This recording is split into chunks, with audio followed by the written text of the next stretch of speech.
നമസ്കാരം, രുചികളുടെ ലോകത്തിലേക്ക് എല്ലാവർക്കും ഒരിക്കൽ കൂടെ സ്വാഗതം.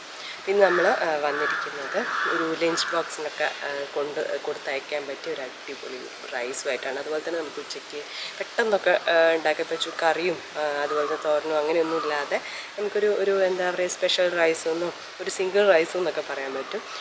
അപ്പോൾ ഇത് കണ്ടിട്ട് ഇത് ജസ്റ്റ് മിക്സ് ചെയ്തെടുക്കാമെന്നും വിചാരിക്കണം. നമ്മൾ ചെറിയൊരു മസാലയൊക്കെ ഉണ്ടാക്കുന്നുണ്ട്. അപ്പോൾ ആ ഒരു മസാല ഉണ്ടാക്കിയിട്ട് നമുക്ക് അത് സ്റ്റോർ ചെയ്ത് വെക്കുകയാണെങ്കിൽ നമുക്ക് ആവശ്യം വരുമ്പോൾ അതെടുത്തിട്ട് പെട്ടെന്ന് ഉണ്ടാക്കിയെടുക്കുകയും ചെയ്യാം. നല്ല ടേസ്റ്റാണ്. അപ്പോൾ ഇതിന് പ്രത്യേകിച്ച് റൈത്തയോ സാലഡോ ഒന്നും ആവശ്യവും ഉണ്ടെന്നില്ല, അത് തനിയെ കഴിക്കാവുന്നതാണ്. അപ്പോൾ എന്തായാലും നമുക്ക് നോക്കാം ഈ ഒരു സ്പെഷ്യൽ റൈസ് എങ്ങനെയാണ് ഉണ്ടാക്കുന്നത്. അപ്പോൾ ഇതിനായിട്ട് നമ്മൾ ഒരു 1/4 കിലോ വെണ്ടയ്ക്കാണ് എടുത്തിരിക്കുന്നത്. അധികം മൂക്കാത്ത ഇളം വെണ്ടയ്ക്കാണ് നല്ലത്. അപ്പോൾ വെണ്ടയ്ക്ക അധികം മൂത്തില്ല നോക്കാൻ അതിൻ്റെ ആ ഒരു വാലറ്റം ഒന്ന് ജസ്റ്റ് കട്ട് ചെയ്ത് നോക്കുമ്പോൾ നമുക്ക് മനസ്സിലാവും. പെട്ടെന്ന് ഇങ്ങനെ കട്ട് ചെയ്ത് കിട്ടുന്നുണ്ടോ എന്ന് നോക്കിയാൽ മതി. അപ്പോൾ വെണ്ടയ്ക്ക എടുത്തു. ഇനി നമ്മളിത് കട്ട് ചെയ്ത് കൊടുക്കുകയാണ്.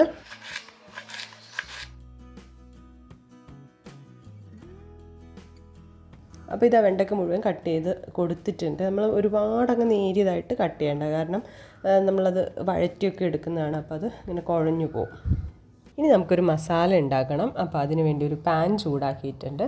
ഇതിലേക്ക് ഇനി നമ്മൾ കടലപ്പരിപ്പ് ഇട്ട് കൊടുക്കുകയാണ്. ഒരു 1 മുതൽ 1.5 ടേബിൾ സ്പൂൺ വരെ കടലപ്പരിപ്പ് ഒന്ന് ചൂടാക്കിയെടുക്കാം.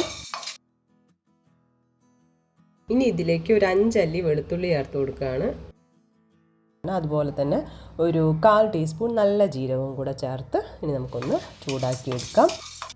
അപ്പോൾ ഒന്ന് ചൂടായിട്ട് വരുന്ന സമയത്ത് സ്റ്റൗ ഓഫ് ചെയ്യുക. സ്റ്റൗ ഓഫ് ചെയ്തതിന് ശേഷം നമ്മളിതിലേക്ക് എരിവിന് വേണ്ടിയിട്ട് മുളക് പൊടി ചേർക്കുന്നുണ്ട്. 1 ടേബിൾ സ്പൂൺ മുളക് പൊടിയാണ് ചേർക്കുന്നത്. നമ്മുടെ ഒരു എരിവ് അനുസരിച്ചിട്ട് കൂട്ടിയും കുറയ്ക്കുകയൊക്കെ ചെയ്യാം. അപ്പോൾ അത് സ്റ്റൗ ഓഫ് ചെയ്തതിന് ശേഷമാണ് ഇട്ട് കൊടുക്കേണ്ടത്. എന്നിട്ട് ഒന്നുകൂടെ ഒന്ന് ആ ഒരു മുളക് പൊടി ഒന്ന് ചൂടാക്കിയെടുക്കാം. ഇനി ഇത് നമ്മൾ ഒന്ന് തണുത്തതിന് ശേഷം മിക്സിയുടെ ജാറിലിട്ടിട്ട് പൊടിച്ചെടുക്കുകയാണ്. അപ്പോൾ ഇതുപോലെ നമുക്ക് കിട്ടും. ഇനി ഒരു പാൻ എടുത്ത് അതിലേക്ക് കുറച്ച് ഓയിൽ ഒഴിച്ച് കൊടുക്കാം. ഇനി നമ്മൾ കട്ട് ചെയ്ത വെണ്ടയ്ക്ക ഉണ്ടല്ലോ, അത് ഇട്ട് കൊടുത്ത് ആവശ്യമായിട്ടുള്ള ഉപ്പും കൂടെ ചേർത്ത് കൊടുത്തിട്ട് നമ്മൾ വഴറ്റിയെടുക്കുക. നമ്മൾ മെഴുക്കുവരട്ടിയൊക്കെ ഉണ്ടാക്കുമ്പോൾ വഴറ്റിയെടുക്കുന്ന പോലെ തന്നെ വഴറ്റിയെടുക്കണം. കുഴഞ്ഞു പോകരുത് കേട്ടോ. അതാണ് നമ്മൾ പറഞ്ഞത്, അധികം നേരിയതായിട്ട് മുറിച്ചിടരുത്. അപ്പോൾ ഇത് നല്ലപോലെ വഴറ്റിയെടുക്കാം. അപ്പോൾ ഇതാ നല്ലപോലെ മുരിഞ്ഞ് വന്നിട്ടുണ്ട് വെണ്ടയ്ക്ക. നമുക്കിതൊരു പ്ലേറ്റിലേക്ക് മാറ്റാം. ഇനി അതേ പാനിലേക്ക് കുറച്ചുകൂടെ ഓയിൽ ഒഴിച്ചു കൊടുക്കാം. എന്നിട്ട് 1 ടേബിൾ സ്പൂൺ നിലക്കടല ഇട്ട് കൊടുക്കുക. ഇനി ഇതൊന്ന് ഫ്രൈ ചെയ്തെടുക്കാം. അപ്പോൾ ഫ്രൈ ആയി വന്നിട്ട് നമുക്കിതിലേക്ക് ഒരു 2 വറ്റൽമുളകും അതുപോലെ കുറച്ച് കറിവേപ്പിലയും കൂടെ ചേർത്ത് കൊടുക്കാം. ഇനി ഇതിലേക്ക് നമ്മൾ ചോറ് ചേർത്ത് കൊടുക്കുകയാണ്. അപ്പോൾ ഇത് സാധാരണ പച്ചരിയാണ്. വേവിച്ചെടുക്കുമ്പോൾ ഒരുപാട് വെന്ത് പോകരുത്. നമ്മൾ ഫ്രൈഡ് റൈസിനൊക്കെ ആക്കുന്ന ആ ഒരു പാകത്തിന് വന്നാൽ മതി. അപ്പോൾ പച്ചരിയോ ബസ്മതി റൈസോ ഏത് വേണമെങ്കിലും ഉപയോഗിക്കാം.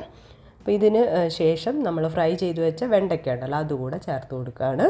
ഇനി നമ്മളിതിലേക്ക് ചേർക്കുന്നത്, നമ്മളൊരു മസാല ഉണ്ടാക്കി വെച്ചിട്ടുണ്ടായിരുന്നു, പൊടിച്ച് വെച്ചിട്ടുണ്ടല്ലോ, അതുകൂടെ ചേർക്കാം. ഇനി നമ്മൾ 1 ടീസ്പൂൺ ചിക്കൻ മസാല ചേർക്കുന്നുണ്ട്. അതുപോലെ തന്നെ ഒരു 1/4 ടീസ്പൂൺ ഗരം മസാല കൂടെ ചേർക്കാം. ഇനി ഇത് എല്ലാം കൂടെ ഒന്ന് മിക്സ് ചെയ്തെടുക്കാം.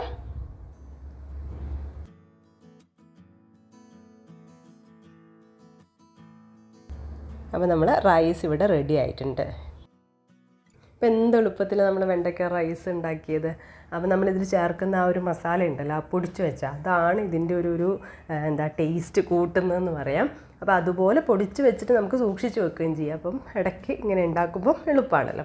എല്ലാവരും ട്രൈ ചെയ്ത് നോക്കുക കേട്ടോ. ഒരു അടിപൊളി റൈസാണ്. ഇതിന് പ്രത്യേകിച്ച് റൈത്തയും അല്ലെങ്കിൽ സാലഡൊന്നും വേണമെന്ന് ഒരു നിർബന്ധമില്ല. അപ്പോൾ ട്രൈ ചെയ്ത് നോക്കി നിങ്ങളുടെ ഫീഡ്ബാക്കൊക്കെ അറിയിക്കുക. പുതിയൊരു വീഡിയോ കാണാം. അതുവരെ ബൈ.